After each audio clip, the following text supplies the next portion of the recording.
Hey everyone, it's Steve. I'm going to quickly go over the homework for Chapter 11, which looks at long-term assets.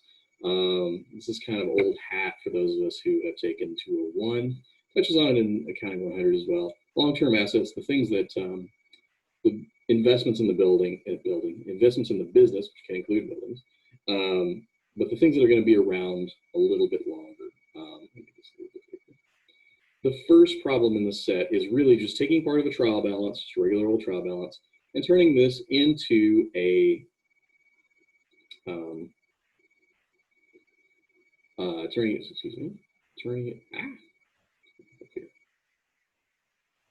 taking these as a trial balance and turning it into a asset portion on a balance sheet. It's really just all about separating out your current assets from your fixed assets. You're going to want to put plant, property, and equipment here because they do, in the problem, want you to combine your PP&E. So make sure that you factor in your accumulated depreciation. You're probably doing pretty good there. Keep in mind, too, that intangible assets such as goodwill, other intangible assets such as patents or something that wouldn't be part of PP&E. So it needs its own section in the balance sheet. And that's pretty much the first one. Let's pop over then now to problem 5. This is kind of similar. It's more just like picking out of this list because we have this person, Jada, and we assume that the transactions are properly recorded. What's the increase in PP&E, and what were your income statement on expenses?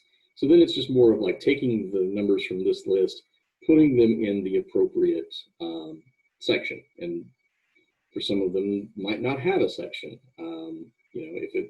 Because here we're talking about not all long-term assets, we're just talking about PP&E. And some might affect both, such as your depreciation expense, right? So it's going through that list and just, adding up all the ones and subtracting all the amounts that should go into PP&E, and then adding all of the ones that will go into expenses. That's really all that is, and then putting the numbers right there.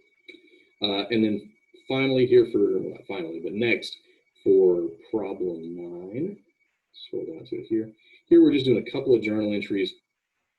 Here we've purchased we have a patent that's going to be usable for another 8 years. We need to do the depreciation on it for the 8 years. And then finally, we want to do this patent for the smartphone. Here's one important thing to remember is the cost principle from your accounting, your basic accounting. It's like if you're trying to decide which number you should use for the depreciation, go back to that cost principle.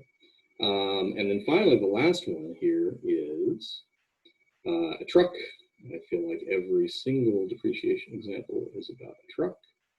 I guess it's because businesses own a lot of trucks. But here, you figure out your straight line depreciation. Straight line depreciation, very simple formula. It is that you take the cost minus salvage value,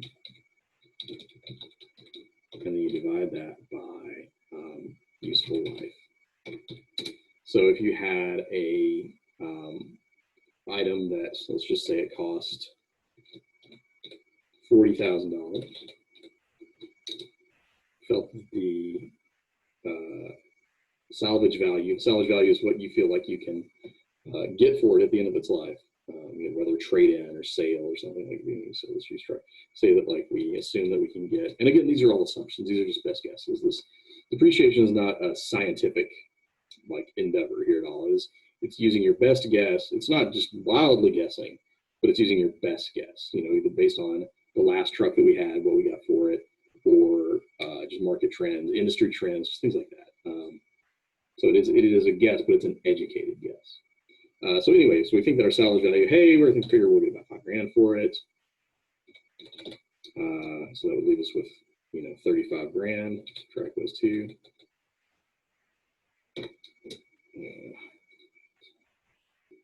So that we have that, and let's say that we thought we were going to have it for 10 years. Just to make the math easy. So we're going to divide it by 10. So we can divide 35,000 by 10, and